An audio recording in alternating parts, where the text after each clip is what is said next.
And you are live. Hi, guys. This is Greg. This is 5amMesterScrum. Just coming here from DC. Came down here for an Agile class. I didn't get to do the thing yesterday because I was driving from Philadelphia to Washington, DC yesterday to take an IC Agile class on their Agile coaching class. It's an excellent class. I've already taken it once before, a couple years ago. And I'm taking it again, helping out some friends and looking to bring in the IC Agile courses to Philadelphia soon. So good morning. It's not 5 a.m. However, I've been up since 5 a.m. driving on the highway. And it's Saturday. I just want to put some content out there. Two things I want to talk about today. Again, like and subscribe. Please share as much as possible. I know it's Saturday and it's 7:27, 8:05. Product owner, changing the requirements but making a promise. So there's two things. I want to talk about product owner, and then I want to talk about changing stories, sizing, and where that goes. So a couple teams ago, I had a product owner, and we had a product they wanted to put out that they needed, and they were trying to figure out what to do, and they had a bug, and something wasn't working. However, listening to what the product owner said, they had a deadline because they had to get audited and do some things. And the things they wanted to do wasn't there. And so I asked the product owner, what you have in place now, is that enough for you to get through the audit? And they said, yeah. So I worked out a deal. Is it okay if we do this little capability that you wanted next sprint and release this into production so that it go through the processing? And she's like, yeah. The product team, the delivery team never thought they could ask the product owner if they could change what they wanted. And by having that little conversation, we were able to move on, capture what we did, produce off the production. And then the team made a commitment for the next sprint. We gave them another 2 weeks to figure out the error in their code. So they gave more time. So that's something that teams can do more of, which they sometimes don't because they're so worried about, hey, the product owner says we got to deliver it. Sometimes you got to have that discussion and change. And the next thing, and I'm just going to keep this short because I am in a hotel lobby doing live, changing story sizes.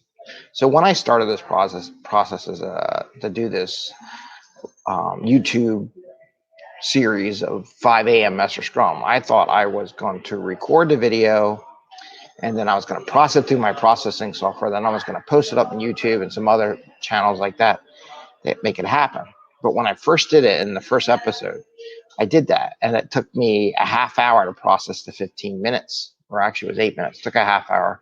It took an hour to process like 15 minutes worth of content. And I quickly realized that that's not going to work. And not only that, is after I processed it on my laptop, I had to process it through YouTube, and that took more time. And I wanted to get the material out on the street before I went to work or go work out and do all that kind of stuff. So what I had to end up doing was then going to live. Now, when I went to live, it changed it, right? It's instantly there. The content's there. It's saved up there. It's promoted to everybody. And I didn't do all that extra work. But if I were to say point it at a size 3, but now because at first it was a size 3 because I'd never done it before. But now I'm doing it now. It takes live. It's out there. The content's in use for the customer. All I do is change the thumbnail. It's pretty instant. And one of the things I also did was the thumbnail, as I do in Photoshop, and I edit it and change the picture and change the words a little bit. But what used to take me a half hour now takes me 5 minutes. So a process that could have taken me an hour and a half to get through now takes me all but 5 minutes because all I do is change the thumbnail and put the topics in. So 5-10 minutes per se. So I was able to cut the same story, the same value down to smaller chunks and change how I was going to do it. And that's what you call incremental improvement to get the same value out. So what I want to say is that what used to be a 3-point story is now a 1-point story. However, it has the same business value. So over time, as I tell people, when you first do things, add a point or two when it's all risky, boost it up because you don't know what you're doing. But as you get to do it and you do it every day, you can lower those points down because it's something you do every day and you made it more efficient. Now there's other things I'll learn, but those will be extra stories in the end. So I just wanted to share that, how changing story size over time, where the story is not always a 3-point story all the time. It's based on complexity, risk, unknowns, knowns, processes, how often you do it, is it simpler, and how you refine that process. Hopefully you get your 3-point stories down to 1-point stories. So with that, this is a fast one. This is 5:37. So we're going to end it with that. Again, subscribe, tell your friends. This is going to be the shortest one yet. I just lost connection. Welcome to BSC. No, I didn't. ASU just did something fun. Exit setup. Okay. Still live. So you at ASUS, your timing on your software is terrible. I just tried to change my setup when I was in the middle of doing YouTube live. So there you go. Good product. I want to give it another product change. So this is like a product owner episode, right? So another product, when I was doing this reservation down here at Marriott, I was on the Marriott site and I was looking at the hotel that they're doing a class in. I thought it wasn't, I reserved the room, tried to say I was going to have my family come down for one night and stay. So I went on site. It saved my 2 people, what time we're getting there, what the age groups are, and all that kind of stuff, and what dates. Well, they didn't have a room that I wanted that fit for my family. So I went back on the internet, looked around for another hotel, and there was another brand Marriott that was similar, and I checked it out. Now, what it did is I found that it kept my information. So it kept my date, how many people, when I was checking, and things like that. And I hadn't logged in yet.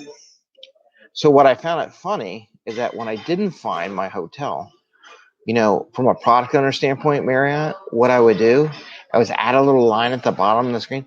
Here's some other Marriott hotels in the area that you might check, and here's some room availability.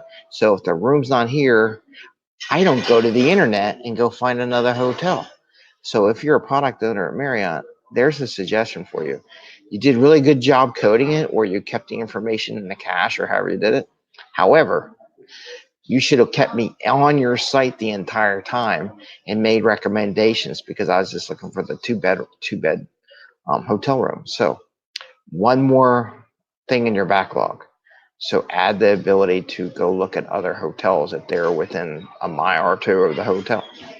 And with that, please like us, subscribe us. This is 5amMesterScrum. Please share with your friends. And you all have an awesome day and happy scrumming. And hopefully to see some of you later in some of these IC Agile courses. I highly recommend all of them. They're really good courses, and people are good people. Take care. See ya. Have a good day.